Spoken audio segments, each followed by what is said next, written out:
ঈদের দিনে আপনার আমার জন্য কিছু স্পেশাল কাজ আছে, বলবো নি? কথা বলে না কেন? স্পেশাল কিছু কাজ আছে বন্ধু। আমার রাসূল ঈদুল ফিতরের নামাজ রোজার ঈদের দিনে বেজুর খেজুর খেয়ে যেতেন।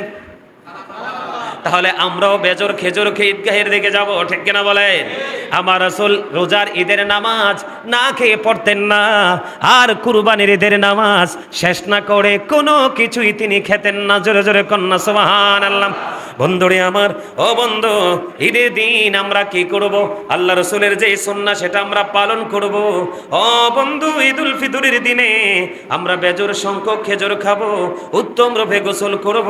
ও বন্ধু, সুগন্ধি লাগাবো, মানে আতর লাগাবো, গায়ের মধ্যে তো সুন্দর করে আতর লাগাবো। আমার রাসূল বলেছেন উত্তম কাপড় পরিধান করব, যার সাধ্যে যতটুকু আছে সর্বোচ্চটা পরিধান করব। আপনার আমার প্রাণের রাসূল বলেছেন ফিতরা দিব। কে দিব? আমরা কিন্তু ঈদের দিনের জন্য রেখে দেব না।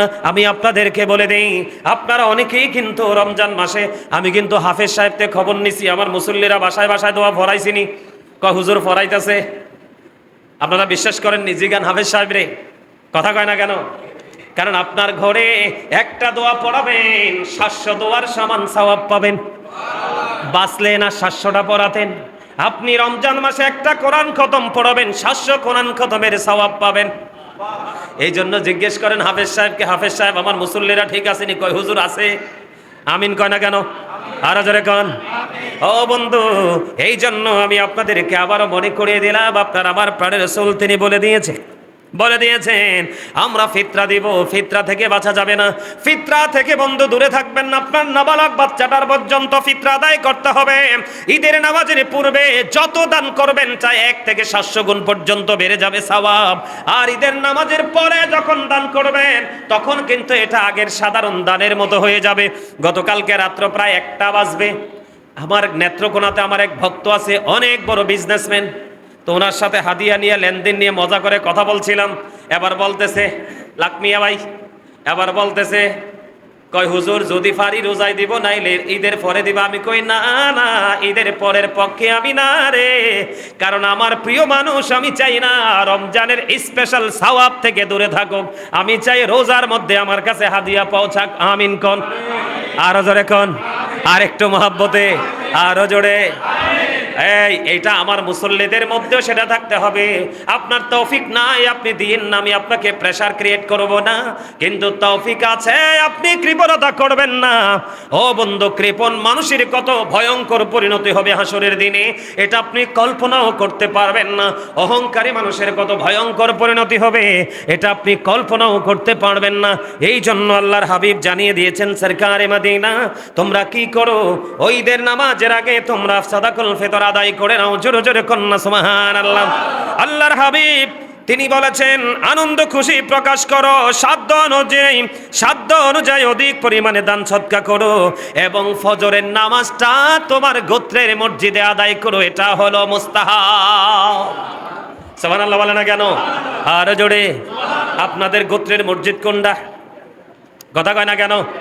কিন্তু আমি আপনাদেরকে মাঝখান দিয়ে বলে রাখি, আমাদের দেশে আমাদের যে সাবেক যে প্রধানমন্ত্রী চলে গেলেন শেখ হাসিনা চলে যাওয়ার পরে আমাদের রাষ্ট্রীয় যে কাঠামোতে বসেছিলেন কিছু বাচ্চা উপদেষ্টা, ঠিক কিনা বলেন? এর মধ্যে একটা বাচ্চা উপদেষ্টা আছে আসিফ মাহমুদ সজীব ভুইয়া, কথা কয় না? আসেনি? নাম শুনছেননি? এইটাই দেখলাম গত 2-3 দিন আগে বলতেছে চান রাত্রে নাকি অনেক কিছু হবে, সব ধরনের মানুষকে আমন্ত্রণ জানাইছে। এটার মধ্যে কবিতা আবৃত্তি হবে, নাট্য হবে। নাউজুবিল্লাহ বলেন না?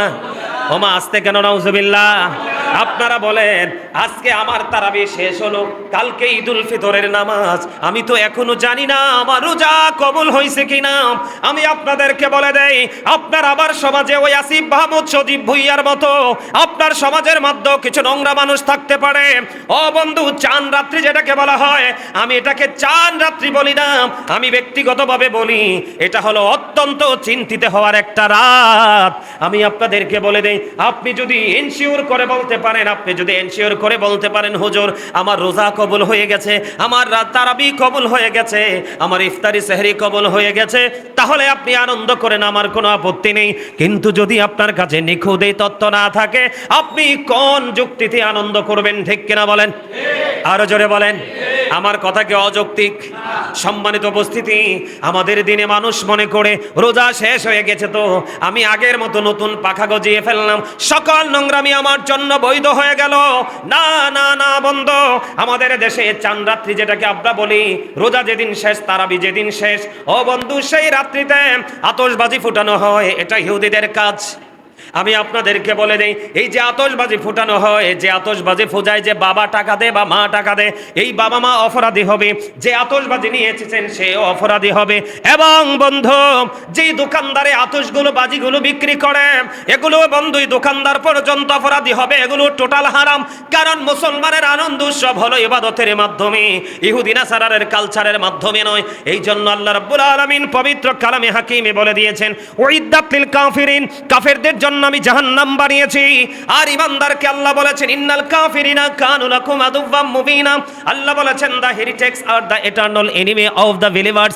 ইমানদারদের প্রকাশ্য শত্রু হলো বেঈমান কাফেরেরা। আরেকটা নোংরামি হলো, ও বন্ধু, চাঁদ রাত্রিতে কি হয়? গান বাদ্যযন্ত্র মিউজিকের আয়োজন করা হয়, হয় কি হয় না? আসিফ মাহমুদ সজীব ভুঁইয়ার বক্তব্যের মাধ্যমে আমি এটা বুঝতে পারলাম, এটার মধ্যে সকল রোমাঞ্চকর জিনিস রাখবে এটার মধ্যে। নাউজুবিল্লাহ বলেন, আরো জোরে বলেন। আরো রোমাঞ্চকর জিনিসগুলো এটার মধ্যে সে রাখবে, তার মতলব ভালো না। আমরা আমাদের সমাজে, আমরা আমাদের মহল্লার মধ্যে এই নোংরামি আমরা জারি করতে চাই না। আমার দিকে তাকান বন্ধু, এই আতশবাজি যেমন মুসলমানের জন্য হারাম, তেমনি ভাবে গান বাদ্যযন্ত্র এটাও হারাম। ঈদের দিনে অনেকেই বন্ধু লটারির মাধ্যমে কি করে? খেলা দেয়। কথা কয় না কেন? দেয় কি দেয় না? যেই খেলার মধ্যে বিনিময় থাকে, কি থাকে? কথা বলে না কেন? যেই খেলার মধ্যে বিনিময় থাকে ওই খেলা হলো জুয়া। কথা কয় না কেন? এটা কি জুয়া হারাম না হালাল? কথা বলেন। কে কে বিশ্বাস করেন হাত তোলেন। জুয়া কি হারাম? তাহলে এটা কি করতে পারি? কাউকে সমর্থন দিতে পারি? কেউ চাইলে কি টাকা দিতে পারি? আমি বন্ধু দলিল ছাড়া কথা বলতে পারি না। আমার আল্লাহ কোরআনে বলে দিয়েছেন, ইন্নামাল খামরু ওয়াল মাইসিরু ওয়াল আনসাবু ওয়াল আজলামু রিজসুম মিন আমালি শাইতান। মদ, জুয়া, মূর্তি, ভাগ্য গণনা, ঘৃণ্য বস্তু শয়তানের কাজ। জোরে জোরে কন্যা নাউজুবিল্লাহ। তাহলে আতশবাজি বাজানোর জন্য বাচ্চাদেরকে দেওয়া যাবে না, ঠিক কিনা বলেন? এবং ও বন্ধু, আমি আপনাদেরকে বলে দিই, এই যে বিভিন্ন লটারির মাধ্যমে খেলা টিম ছাড়া, এটাও ইমানদারের জন্য জুয়া, এটাও মুসলমানের জন্য না জায়েজ। সবচেয়ে বড় ভয়ঙ্কর খবর হলো আমাদের মধ্যে ব্রেন ফাটি হয়, গান বাদ্যযন্ত্র হয়।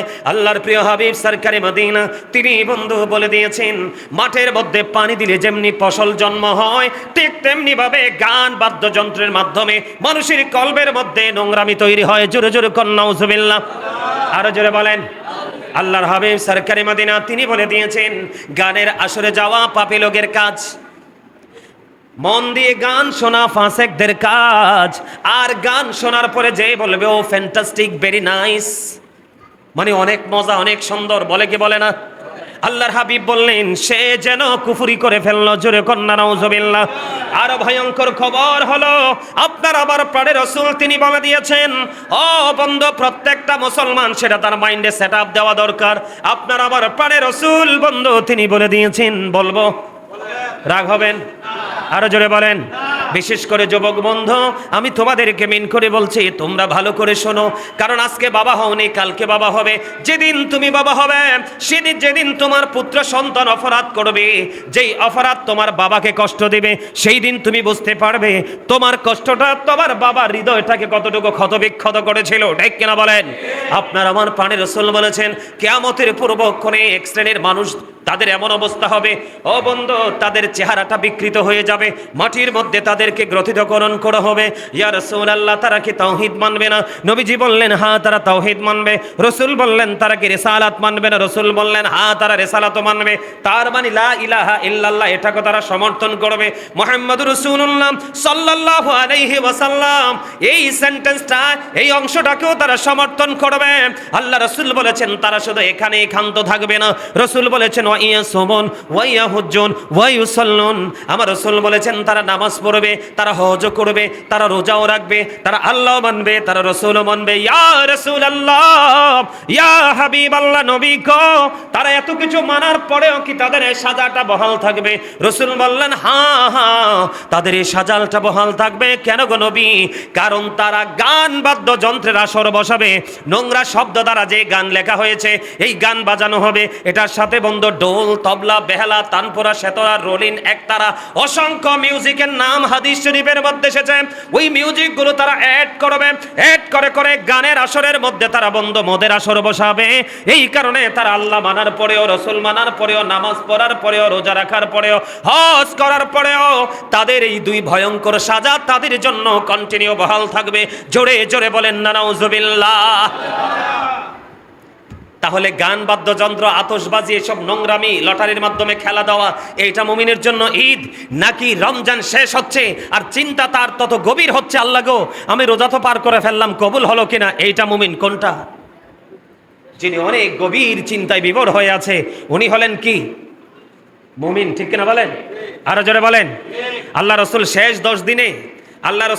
10 দিন ইবাদত করার জন্য মাজা মোবারকে লুঙ্গি মোবারক শক্ত করে বেঁধে ফেলতেন ইবাদত বেশি করার জন্য। আর আমরা যখন রমজান শেষের 10 দিন আসে আমরা ফাতলা হয়ে যাই। ঈদ আসতেছে, বন্ডামি যত আছে সব কর্ম, ঠিক কিনা বলেন? আরো জোরে বলেন, আরো জোরে, ঠিক না? ঠিক, আরো জোরে। এগুলা কি আমরা করব? বন্ধু, এখানে শুধু ক্ষান্ত নয়, আরো একটু শুনতে হবে, বলবো কি বলবো না? আমাদের বাংলাদেশে আরেকটা ভয়ঙ্কর নোংরামি তৈরি হয়ে গেছে। আজকে কয়েক বছর যাবত সৌদি আরবের সাথে মিল রেখে বাংলাদেশে ঈদ করে। কথা কয় না কেন? এই সম্প্রদায় কত স্টুপিড, আমার কাছে অবাক লাগে। কথা কয় না কেন?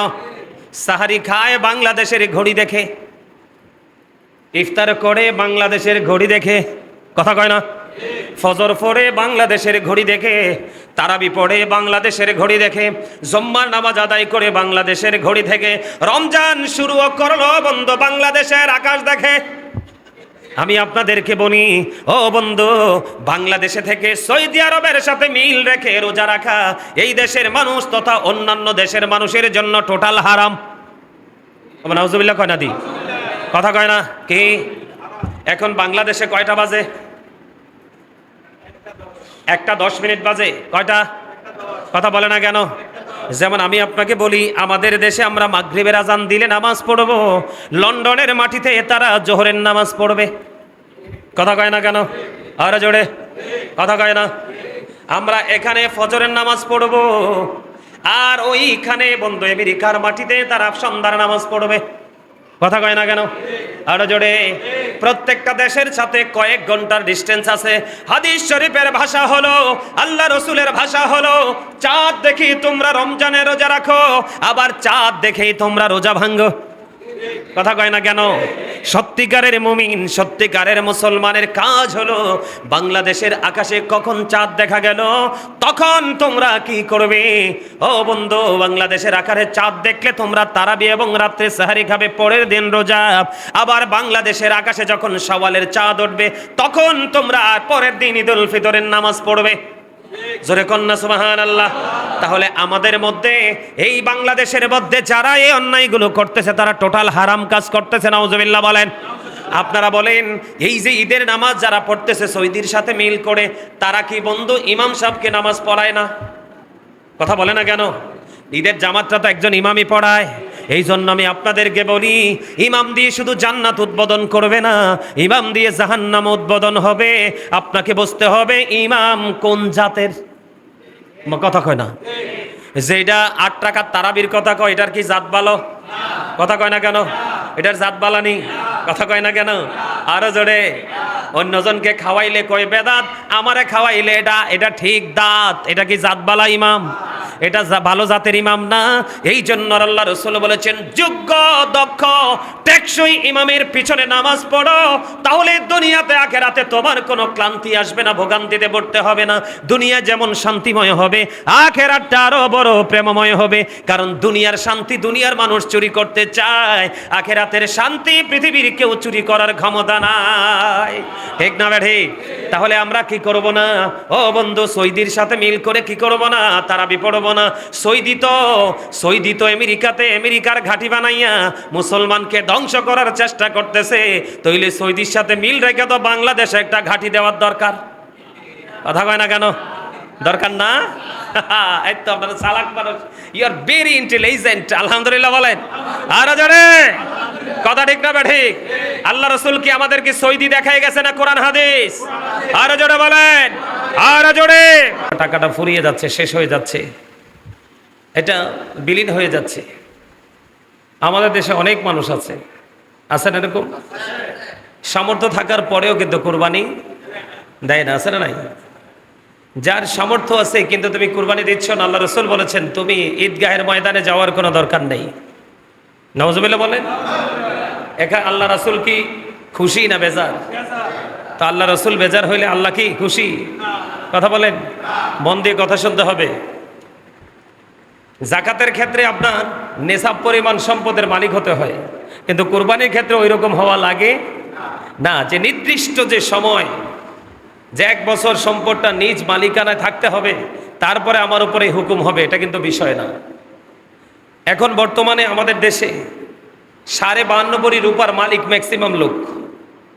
আমার কথা কয় না, বোঝেন না? 1 ভরি রূপার দাম কত? ধরেন 5,000, বাড়াইয়া 5,000 তো না, 5,000 করে 5 পাঁচা কত হয়? 25, 2.5 লক্ষ টাকা। কত? কত? 2, 2.5 লাখ, 3 লাখ টাকা আমাদের মাঝে মানুষের আছে, আছে না নাই? আছে। কিন্তু এখন আমরা যে সঠিক যে সমাধান, সঠিক যে কুরবানির হুকুম, সেই দিকে না তাকিয়ে আমরা কিন্তু এখন আছি কোন দিকে? কম্পিটিশানে। কোরবানি কিন্তু কম্পিটিশনের জিনিস নয়, কোরবানি হচ্ছে আল্লাহর সন্তুষ্টি করার জিনিস। কি? ইব্রাহিম আলাইসাল্লাম ইসমাইল আলাইসাল্লাম কি কুরবানি করার জন্য রাজি হয়েছিল না? কথা বলেন না। এই ওয়াজ আপনাদের সবার মুখস্থ আছে, আছে না? সবাই জানে, যে নামাজ পড়ে সেও জানে, যে পড়ে না সেও জানে। ইব্রাহিম আলাইসাল্লাম যখন ইসমাইল আলাইসাল্লামকে যখন কুরবানি করতে চেয়েছিলেন, ইসমাইল আলাইসাল্লামও কিন্তু রাজি হয়েছে, কিন্তু আল্লাহ রাব্বুল আলামিন ইসমাইল আলাইসাল্লামকে কুরবানি করতে দেয়নি। আল্লাহ ইব্রাহিম খলিলুল্লাহকে পরীক্ষা করেছেন, ঠিক না বলেন? তো ঠিক তেমনি কুরবানির মাধ্যমে আমাদেরকে আল্লাহ রাব্বুল আলামিন কি করেছেন? পরীক্ষা করতেছেন। আপনাকে তো 1 লাখ, 1.5 লাখ, 3 লাখ টাকা দিয়ে কুরবানি দিতে হবে এমন কোনো শর্ত নেই, সাধ্য অনুযায়ী দিবেন। কি 10, 12,000, 15,000, 16,000, সর্বোচ্চ 20,000-এর মধ্যে দারুণ ছাগল পাওয়া যায়। কথা কয় না কেন? পাওয়া যায় না? আপনি একটা ছাগল দিয়ে আপনার নামে, একজনের নামে কুরবানি দেন, অসুবিধা কি? সমস্যা তো নেই। কথা বলেন, সমস্যা আছে? কিন্তু আমাকে কম্পিটিশন করতে হবে। অমুকে 1.5 লাখ দিয়ে কিনছে, আমি 2 লাখ, আরেকজনে 2 লাখ দিয়ে কিনছে, আমি 2.5 লাখ। এই কম্পিটিশন ইবাদতের ক্ষেত্রে চলে না। হ্যাঁ, আপনি ওই কম্পিটিশন করতে পারেন, 2 লাখ দিয়ে কিনছে, 2.5 লাখ কিনবেন। আপনার সাধ্য অনুযায়ী আপনি বলবেন আল্লাহ তার তৌফিক আছে, সে এটা দিয়ে কিনেছে, আমার তৌফিক আছে, আমি আরো বেশি দিয়ে কিনবো, তবে আমি চাই তোমার সন্তুষ্টি। সুবহানাল্লাহ বলেন না? আরো জোরে বলেন না? আরো জোরে। আমরা কিন্তু নিয়ামতকে এখন কিয়ামত বানাই দিছি। আমার বল কথা কইছি, আমরা পুরাই নিয়ামতকে কিয়ামত হিসাবে চিহ্নিত করে বলছি। আসলে কিন্তু এইভাবে পথ চলা মোটেও সম্ভব নয়। সম্মানিত উপস্থিতি, কোরবানি হচ্ছে স্থায়ী যারা, মুকিম যারা, সামর্থ্যবান মুকিম যারা, তাদের উপরে কোরবানি করা ওয়াজিব। সুবহানাল্লাহ বলেন আরে জোরে। এখন কোরবানি যে আমরা করব, কি দিয়ে করব? ছাগল, ভেড়া, দুম্বা, গরু, মহিষ, সর্বোচ্চ কোয়ালিটিফুল পার্সন হলে, রিচম্যান হলে, তাহলে সেই ওট দিয়ে দেওয়ার চেষ্টা করে। আমাদের দেশে কিন্তু অনেক মানুষ আছে ওট দিয়ে কোরবানিতে দেয় না, যার তৌফিক। আর আমাদের দেশে এক ম্যাক্সিমাম মানুষ তৌফিক থাকার পরেও অনেকে কুরবানি দিতে চায় না, আর অনেকে তৌফিক অতটা নাই, কুরবানি দেওয়া তার উপরে ওয়াজিব, কিন্তু ওই রকম টাকা পয়সা নাই। কিন্তু সে কি করে? ওই পাগল, আল্লাহ আল্লাহ রসুলের পাগল, সে কিন্তু আল্লাহ আল্লাহ রসুলের আইন মানতে গিয়ে সে কিন্তু সুন্দরটায় দেওয়ার চেষ্টা করে। তার কারণ হলো কুরবানি বছরে একবার, এই বছরের পরে আগামী বছর বাঁচবো, এটার তো কোনো গ্যারান্টি নেই। এই জন্য আমি আল্লাহর সন্তোষের জন্য কুরবানি করতেই চাই। করা দরকার আছে না নাই? আরো যারা বলেন। এখন কুরবানি করতে হলে কন্ডিশন আছে। সম্মানিত উপস্থিতি, আপনি যদি কুরবানি দেন, ছাগল দিয়ে দেন, ছাগলটা 1 বছর হইতে হবে, ভেড়া দুম্বা এগুলো 1 বছর হতে হবে। আর গরু আর মহিষ দিয়ে যদি কুরবানি দেন তাহলে 2 বছর হতে হবে। আর ওট দিয়ে যদি কুরবানি দেন তাহলে মিনিমাম 5 বছর হওয়া লাগবে। এখন ভেড়া দুম্বা আমাদের মধ্যে অনেক দেখা যায় 1 বছরেরটাও কিন্তু 6 মাসেরটার মতো দেখা যায়, আবার অনেক সময় 6 মাসেরটা মনে হয় যে 2 বছরের। আছে না এরকম? এরকম মোটা তাজা হইলে 6 মাসেরটা দিয়েও আপনি কি দিতে পারবেন? কোরবানি দিতে পারবেন। বকরি, তারপরে আপনার ভেড়া দুম্বা এগুলো দিয়ে একটা দিয়ে এক নামে কোরবানি দিবেন, যার যেমন তৌফিক আছে। আর গরু মহিষ দিলে, ওট দিলে তাহলে শেয়ারে দেওয়া যায়। কি দেওয়া যায়? শেয়ারে দেওয়া যায়। তো শেয়ারের হিসাব আপনারা সবাই জানেন, কিন্তু গোস্ত বন্টনের ক্ষেত্রটা অনেকে আমরা জানি না। সম্মানিত উপস্থিতি, শেয়ারে কুরবানি দিলে গোস্তের ক্ষেত্রে প্রত্যেকটা নীতি করে করে মেপে সবাই সমান করতে হবে। ইচ্ছে করে 19-20 করলে কিন্তু সকলের কুরবানি বাতিল হয়ে যাবে। কি হয়ে যাবে? সকলের কুরবানি বাতিল হয়ে যাবে। কিন্তু হাড্ডিগুলো একটু 19-20 করা যেতে পারে, তাহলে কুরবানি দাতার কোনো কুরবানির ক্ষতি হবে না। এখন কুরবানি যে দিবেন, আমাদের দেশে দেখুন, আমার কাছে অলরেডি ফোনে অনেক জেলা থেকে অনেক মানুষ ফোন দিয়ে জানতে চায়, হুজুর আমাদের এলাকায় আগে তো কুরবানি দিছি এমনি, এখন তো কুরবানি দিতে হয়, মানুষ বলে এটা করা লাগবে না, ওটা করা লাগবে না। আল্লাহ রসুল বলেছেন 3 ভাগ করা মুস্তাহাব। কি? 3 ভাগ করা মুস্তাহাব। 1 ভাগ শরীক দাতাদের জন্য। এটা অনেকেই কিন্তু বোঝে না। আমার গ্রামে হয়েছে কেমন হয়েছে জানেননি? 7 ভাগ, তো 7 জন দিছে ধরেন একটা গরু দিয়ে, এখন পুরো গোস্তটাকে 8 ভাগ করছে। কয় ভাগ? 8 ভাগ। 7 জনে 7 ভাগ দিবে, আর 1 ভাগকে কি করবে? গরিব দুঃখী আত্মীয় স্বজনকে বিলিয়ে দিবে। এটা কিন্তু উচিত না। আল্লাহ রসুলের আইন মানলেই বরকত, আর না মানলে বললাম নয় নেয়ামত কিয়ামত। নেয়ামত কি? কিয়ামত। 7 জন যদি শরিকদার হন, 3 জন শরিকদার হন, 2 জন শরিকদার হন, গোস্ত ভাগ করবেন 3 ভাগ। কয় ভাগ? 3 ভাগ। এর মধ্যে 1 ভাগ সকল শরিকদারের জন্য। কার জন্য? 7 জন শরিকদার, 7 জনে 1 ভাগ নিয়ে যাবে। আরেক ভাগ আত্মীয় স্বজনের জন্য, আরেক ভাগ হলো গরিব দুঃখী হেল্পলেস পিপলদের জন্য। এখন আপনারা মনে করলেন যে আমাদের আত্মীয় স্বজনকে দেওয়া লাগবে না, সবাই দেয়। আপনি সেই ক্ষেত্রে আত্মীয় স্বজনের ভাগটাও আপনাদের ভাগের সাথে কি করে দিবেন? অ্যাড করে দিবেন। তাহলে কয় ভাগ আপনাদের ভাগে চলে গেল? 2 ভাগ। আর একটা ভাগ অবশিষ্ট আছে। একটা গরু 3 ভাগ করলেন, 3 ভাগ করে আত্মীয় স্বজন থাকলে পৌঁছাবেন। আর আত্মীয় স্বজনকে না দিলে এমন না যে কুরবানি বাতিল হয়ে যাবে, কুরবানি হবে না, এমনটিও নয়। তবে আমার নবীজি বলেছেন, আত্মীয়কে দাও, তুমিও খাও, গরিবকেও খাওয়াও। ইসলাম হলো সম্প্রীতির ধর্ম, ভালোবাসার ধর্ম, ত্যাগের ধর্ম। কথা বলে না কেন? তো আপনি যদি আত্মীয় স্বজনকে না দিয়ে এটা খেয়ে ফেলেন, আপনার কোনো অসুবিধা হবে না, কুরবানি হয়ে যাবে। কিন্তু গরিব দুঃখী মানুষেরটা কি করা যাবে না? মাইনাস করা যাবে। কারণ এই মানুষগুলো তাকিয়ে আছে আপনার দিকে। কার দিকে? কার দিকে? এখন অনেকের মনে একটা প্রশ্ন জাগতে পারে, কোন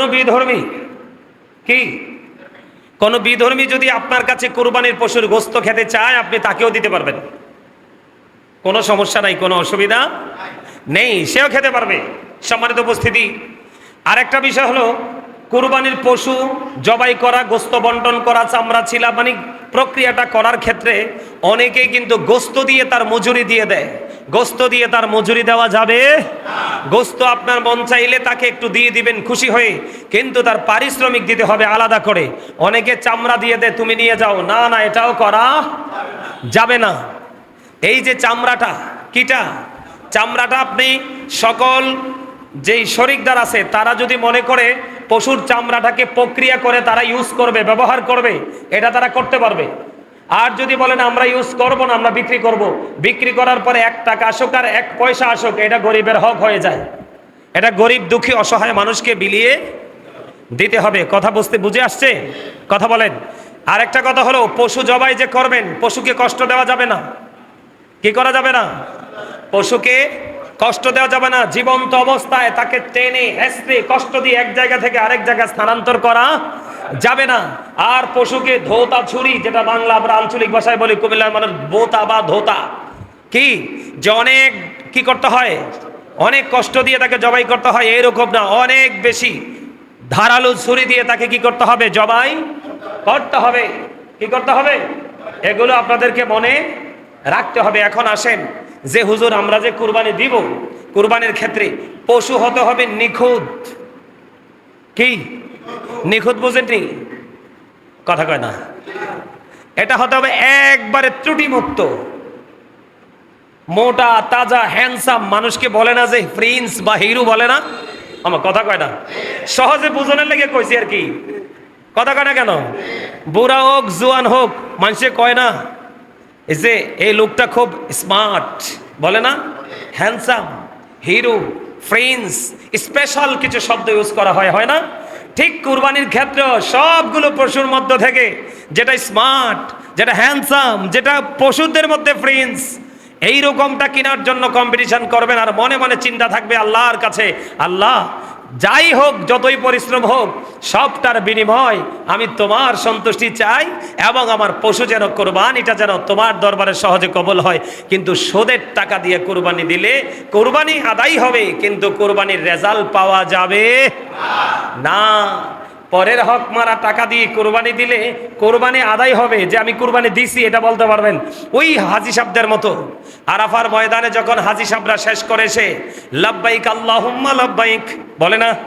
লা শারিকা লাকা লাব্বাইক ইন্নাল হামদা ওয়ান নি'মাতা লাকা ওয়াল মুলক লা শারিকা লাক, পরে কিনা? কথা বলেন না কেন?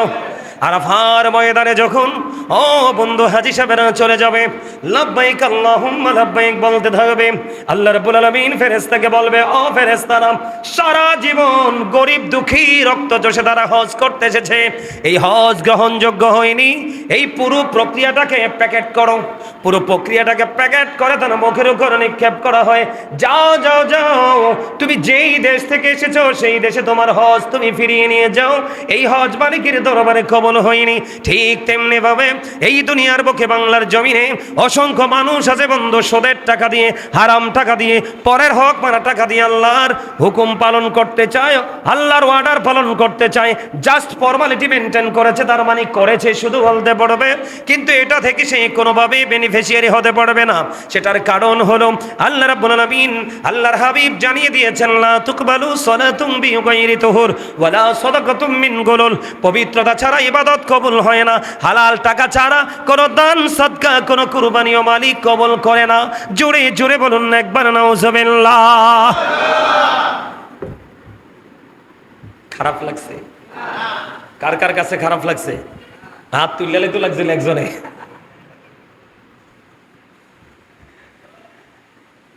তবে রাসূল বলেছে, কিয়ামতের আগে এমন একটা পৃথিবী তোমরা পাবে, তুমি সুদ খাবে না, কিন্তু সুদের হাওয়া ছায়া তোমাকে গ্রাস করবে, এত অন্ধকার আচ্ছন্ন হয়ে যাবে। পৃথিবী অলরেডি শুরু হয়ে গেছে। নাউজুবিল্লাহ বলেন, আর যারা বলেন, আর একটু মহাব্বতে। লেজ কাটা, কান কাটা, চোখ নেই, বাটের অংশ নেই, এইরকম অতি দুর্বল চর্মরোগে রোগী, কোন ধরনের ত্রুটি আছে, ওই রকম কুরবানি করা যাবে না। আপনাকে মনে রাখতে হবে, যদি সেই দিন ইসমাইল জবিউল্লাহকে যদি ইব্রাহিম খলিলুল্লাহ কুরবানিটা করে দিত, তাহলে আমিও তো আমার ওরসের সন্তানকে কুরবানি করতে হতো। এটা আমি বাবা হিসাবে, আমি মা হিসাবে, এটা আমার পক্ষে কোনোদিনও সম্ভব ছিল না। কারণ বাবা মার কাছে সন্তানের লাশের মতো বোঝা, ভারী জিনিস পৃথিবীর বুকে আর কিছু নেই। এই জন্য আমার মালিক দয়া করেছে যে তুমি কি করো, আমি তোমাকে রহমত বরকত দিয়ে দিয়েছি, তুমি তোমার সাধ্য অনুযায়ী তুমি সুন্দর পশুটাই কুরবানি করে দাও। জোরে জোরে বলেন না সুবহানাল্লাহ। কুরবানি করতে রাজি আছেন না নাই? আর জোরে বলেন না, আর জোরে বলেন। বন্ধুরে আমার, আমার আপনার প্রাণের রাসূল বন্ধু জানিয়ে দিয়েছে, তুমি যে কুরবানি দাও, আপনার মনে মনে প্রশ্ন জাগতে পারে, বলে আল্লাহ গো, আমি কত কষ্ট করে 6 মাস যাবত টাকা সেভিংসে রেখে আজকে কুরবানি করতেছি গো মালিক, আমার লাভটা কি? আমার মালিক জানিয়ে দিয়েছে রে বন্ধু, তোমার লাভটা হলো তুমি যে কুরবানির পশুটা খরিদ করেছো, তুমি যে পশুটাকে তুমি কিনেছো, তুমি কেনার পরে তোমার যদি সব কিছু ঠিক রেখে কুরবানি করতে পারো, রাসূল জানিয়ে দিলেন ওই পশুর পশুটার গায়ে যতগুলো পশম আছে, এই পশুটার গায়ে যতগুলো পশম আছে রে, ততগুলো পশমের সম পরিমাণ গুনাহ তোমার আমল নামা থেকে মুছে যাবে। ততগুলো সমপরিমাণ গুনাহ আল্লাহ রাব্বুল আলামিন মাফ করে দেবে।